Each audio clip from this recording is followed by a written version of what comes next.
If you look at the terminal ends, this part right here, that's very similar to what you'd find on glutathione. And yet we only touch one of these. Only one of these picks up 3 oxygens.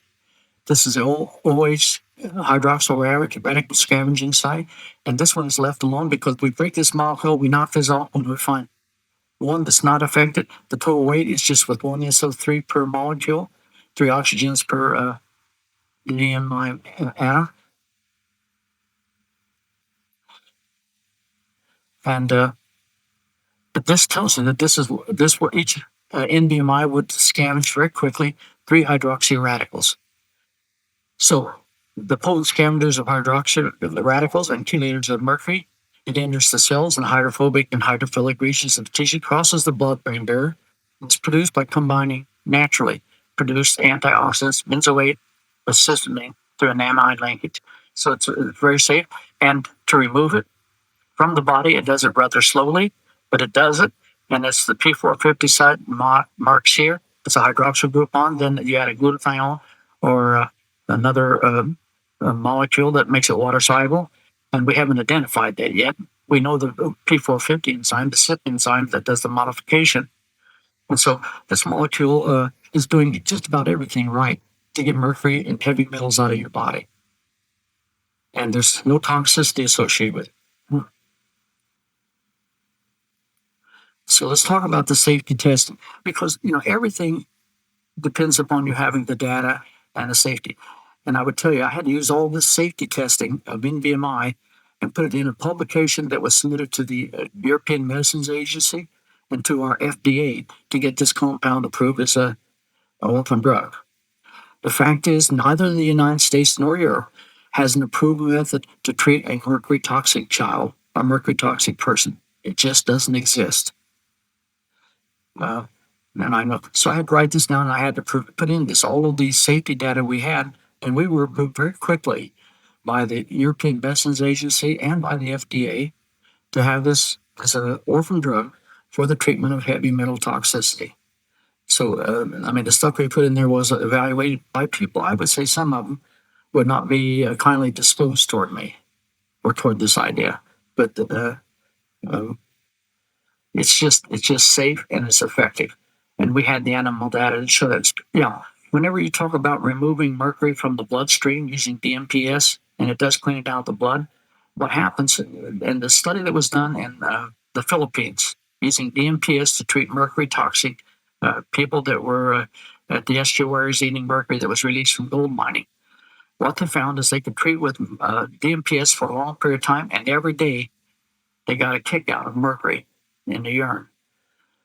And but at the end of the study, they stopped for 2 days and then rechecked it. And the mercury level in the blood that was released by DMPS on a DMPS challenge was the same as before they started. So what I'm telling you is that there's a huge amount of mercury that's stored in the body. And getting it out with water-soluble chelators is sort of like emptying a 50-gallon barrel with a tablespoon. And getting it out while it's still there is still toxic. And this concept of this compound, NBMI, is to go in and tie it up immediately, make an insoluble, non-reactive, non-toxic material that builds up in your body, but your body gets rid of it over a long period of time. And people tell you, well, it'll make you sick, it'll cause your brain to rot or whatever. I've heard so many things. I'm serious. I've been taking it. It would be 8 years this November. I've been taking it just about every day, sometimes 2 or 3 times a day. And I haven't had any mental problems yet, at least none that I know of. So we then shipped, after I was convinced that this compound wasn't very toxic, you have to ship it off and have a third party do your toxicology because the FDA doesn't believe independent people. So we hired a commercial lab and provided them with NBMI. And we found out it has an LD50 greater than 5 grams per kilogram body weight. That's the equivalent of a 100-pound person take 227 grams at one time.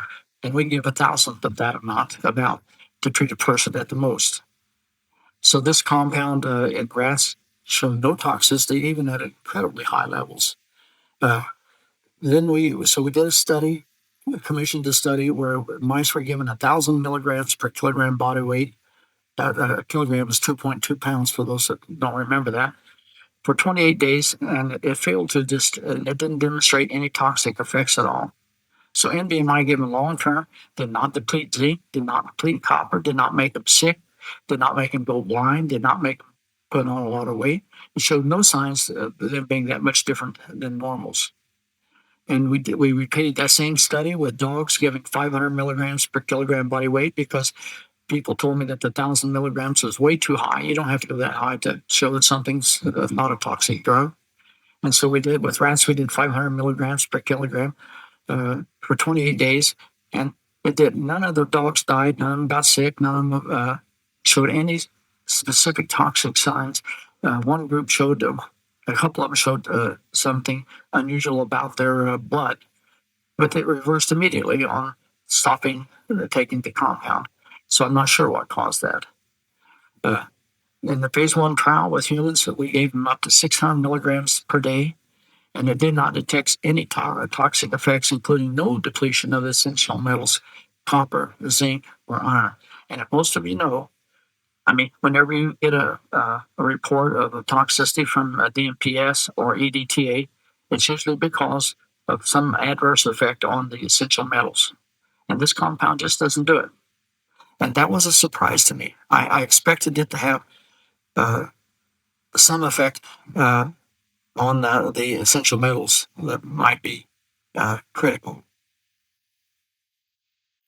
And see, like we're saying here on the left, mercury combined between NBMI.